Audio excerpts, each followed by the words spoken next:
50 years back మనం తీసుకున్నట్టయితే పెద్దవాళ్ళకు ట్రీట్మెంట్ చేసే డాక్టర్ గారే పిల్లలకు ట్రీట్మెంట్ చేసేవాళ్ళు.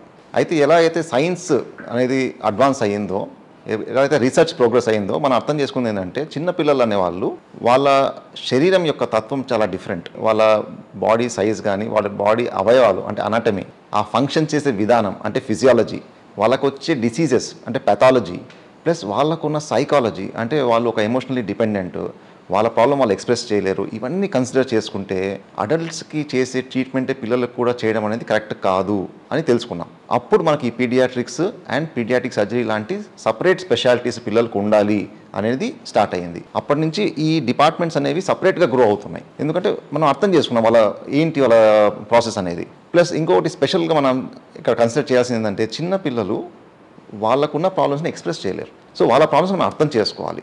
అర్థం చేసుకున్నాక ఎప్పుడైతే మనం ట్రీట్మెంట్ డిజైన్ చేస్తామో, యాక్చువల్గా చిన్నపిల్లలు యాక్టివ్గా పార్టిసిపేట్ కూడా చేయలేరు. ఎందుకంటే వాళ్ళు ట్రీట్మెంట్ ఆప్షన్ సెలెక్ట్ చేసుకోలేరు. అప్పుడు పేరెంట్స్ ప్లస్ డాక్టర్స్ కూర్చొని ఆ చైల్డ్కి ఏది బెస్ట్ అని మనం డిసైడ్ చేసి ఒక నిర్ణయానికి రావాలి. అయితే ఇందులో మనం ఆలోచించాల్సింది ఏంటంటే, ఈరోజు మనం చేసే ఏ ట్రీట్మెంట్ అయినా కూడా తనకు ఫ్యూచర్లో డెఫినెట్గా అది మనం ఎఫెక్ట్ చూపించే అవకాశం ఉంది. సో తన ఫ్యూచర్ని గుర్తించి, తన గ్రోత్ని గుర్తించి, తనకు ఏది బెస్ట్ సూట్ అవుతుందనే నిర్ణయం తీసుకునే రెస్పాన్సిబిలిటీ మన మీద ఉంది. అందుకే చిల్డ్రన్ ఆర్ వెరీ స్పెషల్.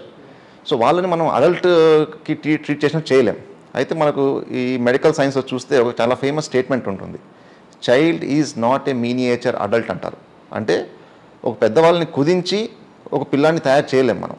ఇంతకుముందు సింపుల్గా మీకు ఎక్స్ప్లెయిన్ చేయాలంటే, ఒక పెద్దవాళ్ళకి ఒక టాబ్లెట్ సరిపోతుంది, పిల్లాడికి అయితే సగం వేస్తే సరిపోతుంది అనే కాన్సెప్ట్లో ఉండేవాళ్ళు.